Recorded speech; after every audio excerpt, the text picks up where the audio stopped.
Hello everyone, welcome to my channel. In this video I am going to discuss one game that was played between Paul Morphy and Sultan. This game was played in New York in 1857. In this game Paul Morphy had white pieces and he started with e4. Now Sultan played e5. Now we have knight to f3, knight to c6 and now bishop to b5. So we have the Ruy Lopez of Spanish opening. Now black played bishop to c5. We have c3, knight from g to e7 and both side castle king side.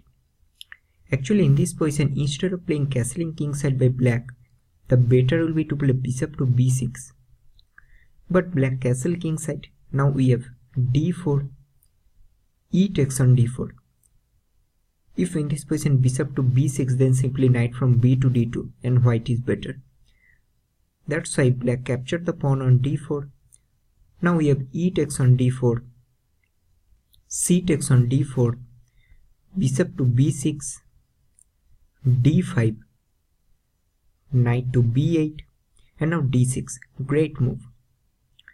Now c takes on d6 and in this position Paul Morphy played bishop to f4, not taking the pawn immediately.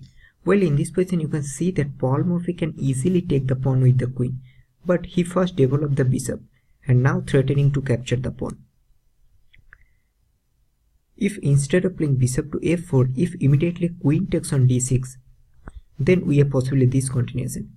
Bishop to c7 attacking the queen, queen to d3, now d5, bishop to g5, a6, a4, knight from b to c6. Here white is better, but the move played in the game, that is bishop to f4, is far better move than this continuation. So in the game after bishop to f4, we have bishop to c7, not a good move. In this position better would be to play d5 and after e takes on d5 simply d6 and then probably white will play h3. Now back to the game. So in the game we have bishop to c7, now knight to c3, a6, bishop to c4, b5, bishop to b3, bishop to b7, now bishop takes on d6, bishop takes on d6, queen takes on d6, h6 and a rook from a to d1 and white position is superior. White bishop on b3 is a beast eyeing on the black king. So after rook from a to d1, black played knight to c8 attacking the queen, now queen to f4 and now knight to b6, again inaccuracy by black. In this position the best move for black will be to play knight to c6 and the idea in this move is to keep the control of the d5 square. But black played knight to b6, now we have knight to e5 and here black goes for queen to f6, offering an exchange of queens and Paul Morphy goes for it. Paul Morphy captured the queen on f6. Now we have g takes on f6, knight to g4, king to g7 and now knight takes on f6 and black played bishop to c6. Why not immediately king takes on f6?